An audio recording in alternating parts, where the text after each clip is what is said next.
ओम परमात्मने नमः। श्रीमानों के घर में जन्म लेने के बाद जब वह योग भ्रष्ट परमात्मा की तरफ खिंचता है तब उसकी क्या दशा होती है, यह आगे के श्लोक में बताते हैं। तो प्रयत्नाद्य तमानसस्तु योगी संशुद्ध किलविष अनेक जन्म संसिद्ध स्थितो याति परागतिम। अर्थात वैराग्यवान योग भ्रष्टो तत्वज्ञ जीवन मुक्त योगियों के कुल में जन्म लेने और यहाँ विशेषता से यत्न करने के कारण सुगमता से परमात्मा को प्राप्त हो जाता है। परंतु श्रीमानों के घर में जन्म लेने वाला योग भ्रष्ट परमात्मा को कैसे प्राप्त होता है, इसका वर्णन इस श्लोक में करते हैं।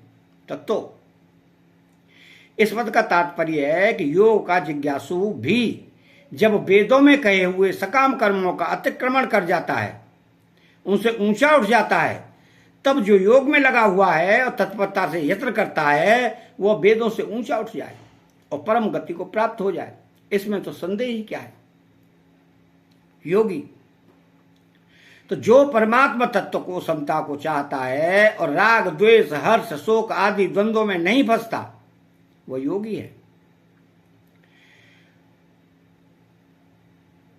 प्रयत्राद्यतमान, प्रयत्न पूर्वक यत्न करने का तात्पर्य है कि उसके भीतर परमात्मा की तरफ चलने की जो उत्कंठा है, लगन है, उत्साह है, तत्परता है, वह दिन प्रतिदिन बढ़ती ही रहती है।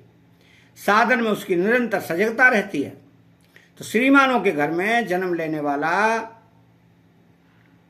योग भ्रष्ट पूर्वाभ्यास के कारण परमात्मा की तरफ खिंचता है और वर्तमान में भोगों के संग से संसार की तरफ खिंचता है। अगर वह प्रयत्न पूर्वक सूरवीरता से भोगों का त्याग कर दे तो फिर वह परमात्मा को प्राप्त कर लेगा। कारण कि जब भोग का जिज्ञासु भी शब्द ब्रह्म का अतिक्रमण कर जाता है तो फिर तो तत्परता से साधन में लग जाता है। उसका तो कहना ही क्या है। तो जैसे निषिद्ध आचरण में लगा हुआ पुरुष एक बार चोट खाने पर फिर विशेष जोर से परमात्मा में लग जाता है, ऐसे ही योग भ्रष्ट श्री भी श्रीमानों के घर में जन्म लेने पर विशेष जोर से परमात्मा में लग जाता है। तो संशुद्ध किलविषम, उसके अंतःकरण के सब दोष सब पाप नष्ट हो गए हैं। अर्थात परमात्मा की तरफ लगन होने से उसके भीतर भोग संग्रह मान बढ़ाई आदि की इच्छा सर्वदा मिट गई है। तो जो प्रयत्न पूर्वक यत्न करता है उसके प्रयत्न से ही यह सब मालूम होता है कि उसके सब पाप नष्ट हो चुके हैं। अनेक जन्म संसिद्धा, पहले मनुष्य जन्म में योग के लिए प्रयत्न करने से शुद्धि हुई, फिर अंत समय में योग से विचलित होकर स्वर्ग आदि लोकों में गया तथा वहां भोगों से अरुचि होने से शुद्धि हुई और फिर यहाँ शुद्ध श्रीमानों के घर में जन्म लेकर परमात्मा प्राप्ति के लिए तत्परता पूर्वक यत्न करने से शुद्धि हुई।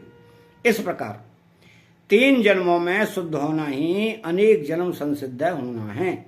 ततो याति परागतिम, इसलिए वो परम गति को प्राप्त हो जाता है। तात्पर्य है कि जिसको प्राप्त होने पर उससे बढ़कर कोई भी लाभ मानने में नहीं आता और जिसमें स्थित होने पर भयंकर से भयंकर दुख भी विचलित नहीं कर सकते, ऐसे आत्यंतिक सुख को वो प्राप्त हो जाता है।